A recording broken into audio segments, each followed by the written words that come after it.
दंडोत प्रणाम. माय बाप 184 योन्या आहेत.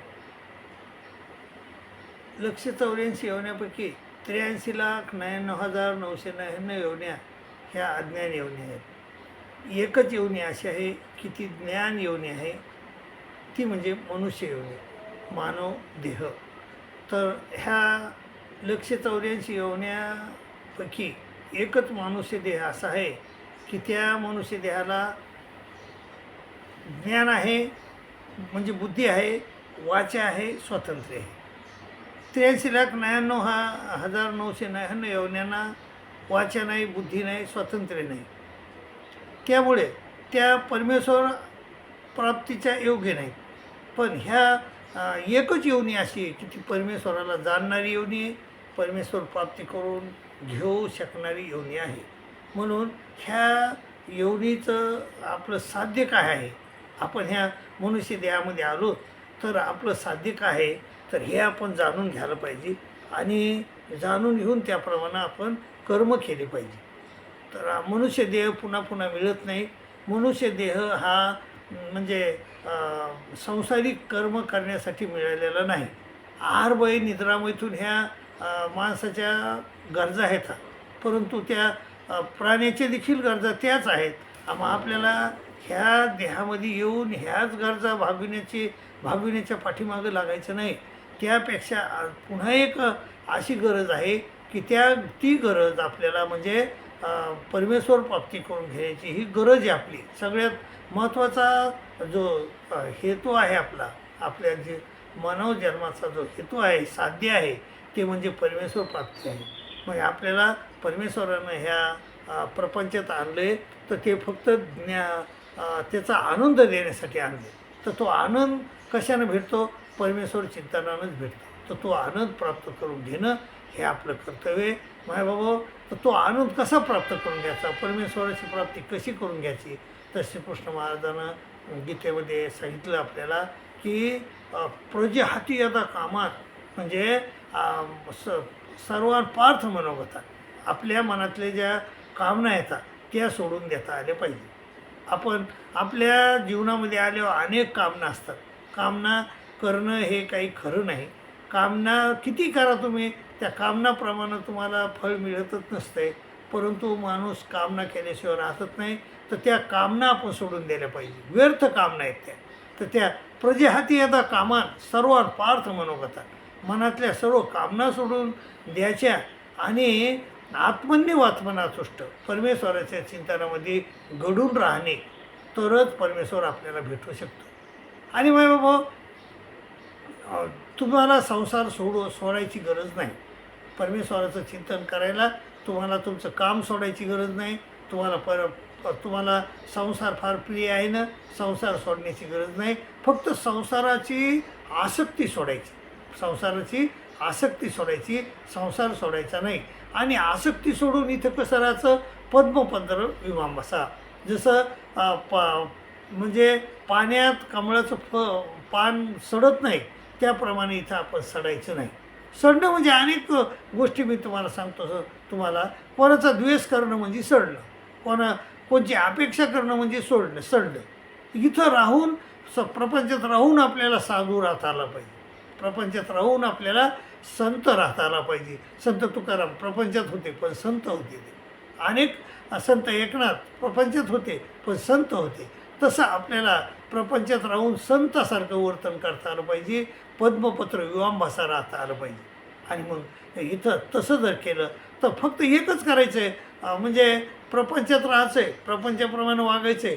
परंतु प्रजहाती यदा कामान, सर्व मनातल्या ज्या कामना येतात त्या सर्व सोडून द्यायच्या. प्रजहाती यदा कामान सर्वात पार्थ मनोगातान आत्मन्यवात्मना तुष्ट, परमेश्वराच्या चिंतनामध्येच संतुष्ट राहायचं, तर परमेश्वर प्राप्त होऊ शकतो. परमेश्वर प्राप्तीचा फार सोपा उपाय आहे माझ्या बाबा.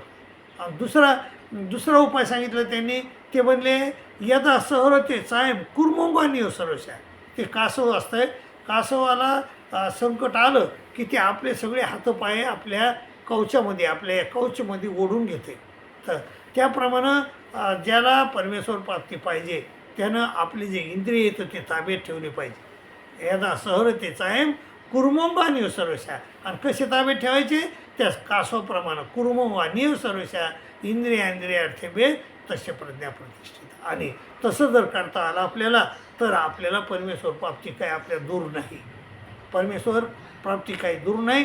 ते म्हणले अनाश्रित कर्मफलम कार्यम कर्म करोत्या संन्यासीचं योगीचं न निरग्निर न साक्रिय. जो माणूस कर्म तर करतो पण कर्माच्या फळावर आश्रित राहत नाही. अनाश्रित कर्मफलम कार्यम कर्म करोत्या संन्यासीचं योगीचं तोच खरा संन्यासी आहे, तोच खरा योगी आहे. बाबा तर योगी झाला म्हणजेच परमेश्वर प्राप्ती झाली. संन्यासी म्हणजे त्यागी झाला की त्याला परमेश्वर प्राप्ती होती. म्हणून तसा त्यागी आपण व्हायचं. कर्म तर करायचे आणि कर्म केल्याशिवाय तुम्ही नैष्कर्मी कसं होता नाही. आणि कर्म केल्याशिवाय तर क्षणभर बी राहू शकत नाही माणूस. नाही किंचित क्षणमपी जातो तिष्ठते कर्मकृत कार्य ते हेवशा कर्म सर्व प्रकृती जैर बोली. प्रकृतीच्या गुणानुसार आपल्याला कर्म करावंच लागतात. कर्म करतोच आपण. परंतु जो माणूस कर्मच करीत नाही, जो कर्म करीत नाही तो नैष्कर्मी कसा होईल? मग म्हणून आधी कर्म करावं लागतात आणि कर्म करून कर्मफळाचा त्याग करावा लागतो तर तो माणूस नैष्कर्मी होतो. आणि मग नैष्कर्मी माणसाला सिद्धी मिळत असते. जो कर्माच्या फळाची आसक्ती धरत नाही ना त्याला सिद्धी मिळत असते. श्रीकृष्ण महाराजाला अर्जुनाने विचारलं, देवा आम्ही बी माणसं मारली, तुम्ही बी सैनिकं मारले, मग तुम्हाला पाप का लागत नाही, आम्हाला का लागतंय? ते म्हणले, अर्जुना नमाम कर्माने लिपंती नमे कर्म फले स्पृहा. मला कर्माच्या फळाची आसक्ती नाही.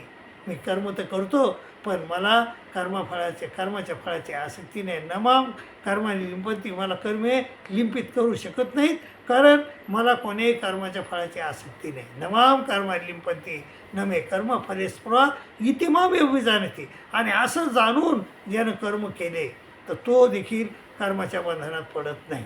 पाय बाबा म्हणून आपण तसं जाणायचं आहे आणि आपल्याला कर्माच्या फळाची आसक्ती धरायची नाही. कर्म तर करायचे परंतु कर्माच्या फळाची आसक्ती धरायची नाही. ज्यानं कर्माच्या फळाची आसक्ती धरली नाही त्याला कर्मे बांधू शकत नाहीत. श्रीकृष्ण महाराजाला कर्मानं बांधलं नाही कारण ते म्हणले. आणि श्रीकृष्ण महाराजासारखं आपण वर्तन करायचं. श्रीकृष्ण महाराजानं किती लोकायला मारलं, कंसासारख्या दुष्ट लोकांना मारलं. त्याचं राज्य घेतलं का? अजिबात घेतलं नाही. राज्य दिले उग्रसेना आणि केला मथुरापाळ.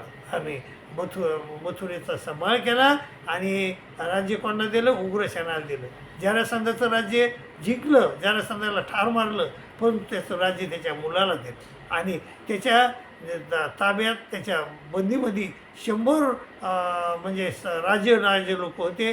त्या राज्य लोकायला त्याने सोडून दिलं. म्हणजे असं बाबा असं नैष्कर्म्य काम केलं पाहिजे. नैष्कर्म्य काम केलं तर आपल्याला परमेश्वराची प्राप्ती फार दूर नाही. आणि त्याला परमेश्वराचं चिंतन करावं लागते. तर मग परमेश्वराचं चिंतन कसं करायचं? तर ते म्हणले या निशा सर्वभूतानाम तश्याम जागृती साहेब. जेव्हा सगळी लोक झोपलेले असतात त्यावेळेस आपण उठायचं आहे आणि परमेश्वराचं चिंतन करायचं. या निशा सर्वभूतानाम तश्याम जागृती श्यामे आणि यशाम जागृती भूताने सा निशा पश्यतो म्हणे. आणि ज्यावेळेस सगळे लोक झोपलेले असतात त्यावेळेस आपण उठून परमेश्वराचं चिंतन करायचं आहे आणि ज्यावेळेस सगळे लोक जागे असतात त्यावेळेस आपण आराम करायचा. असं केलं. साधं सूत्र देवानं सांगितलं. तर हे सूत्र जर आपण आपल्या आचरणात आणलं, ह्याप्रमाणे आपण जर वागलो तर आपल्याला परमेश्वर प्राप्ती फार दूर नाही. परमेश्वर प्राप्ती फार जवळ आहे. आणि श्रीकृष्ण महाराज म्हणले अर्जुना आणि हे तर श्रीकृष्ण महाराजांनी सांगितलं. परंतु आपल्यासाठी जे अवतरण आले संत ज्ञानेश्वरानं आपल्यासाठी त्यांचा संसाराची होळी केली, राखरांगोळ केली. अशा संतांना आपल्याला काय सांगितले संत ज्ञानेश्वरानं? ते म्हणले नित्यनेम आम्ही ते प्राणी दुर्लभ पण लक्ष्मी वल्लभ तयार. जो सतत परमेश्वराचं चिंतन करतो, नाम घेतो, त्याच्याजवळ फारा परमेश्वर आहे. म्हणून ते म्हणतात की ज्ञानदेव मौन जपाळ अंतरी धरून श्रीहरी जपे सदा. म्हणून ते म्हणतात, ज्ञानदेव म्हणतात की मौन धरा, अंतरीची जपाळ खोला आणि परमेश्वराचं चिंतन करा. बाबा सगळ्यात सोपा उपाय हा परमेश्वराची प्राप्ती करण्याचा आहे. न नाहं वेदेर न ते म्हणले नाहं वेदेर न तपसा न दाने न चंचय. मी वेदानं प्राप्त होत नाही, दानानं प्राप्त होत नाही, यज्ञ केल्यानं प्राप्त होत नाही. मग कशानं होतो प्राप्त? शक्य अमेद दुष्टम दुष्टवान असे मामेता भक्त्या तो नाही शक्य. भक्तीनंच मी शक्य आहे तुम्हाला प्राप्त होण्यासाठी. म्हणून आणि सोपा उपाय म्हणजे भक्ती आहे. भक्त्या तो नाही शक्य अहम मेव मिदर्जुन ज्ञातुम द्रष्टुम च तत्वेन प्रवेष्टुम च परंतप. अर्जुना फक्त चिंतन कर, परमेश्वराचं चिंता सोडून दे आणि चिंतन कर, तर परमेश्वर तुला माझी तुला प्राप्ती सुलभ आहे. म्हणून मायबाबा परमेश्वराची प्राप्ती ही फार अवघड नाही, फार सोपी आहे. परंतु आपण त्या संसाराचा मोह निर्माण मोह होत नाहीत. आपण निर्माण मोह व्हा, जितसंग दोषावा अध्यात्म नित्यावा विनिवृत्त काम व्हा. असं जर केलं तुम्ही तर तुम्हाला निश्चितच परमेश्वर प्राप्ती होऊ शकते. फार अवघड नाही. आणि परंतु त्याप्रमाणे वागा आणि परमेश्वर प्राप्ती करून घ्या. आणि ह्या जीवनाचं साध्य जे आहे ते साध्य म्हणजेच परमेश्वर प्राप्ती आहे. तर तू परमेश्वर प्राप्ती करून घ्या अशी तुम्हाला नम्र विनंती करतो. तुमची रजा घेतो. दंडोत प्रणाम, दंडोत प्रणाम, दंडोत.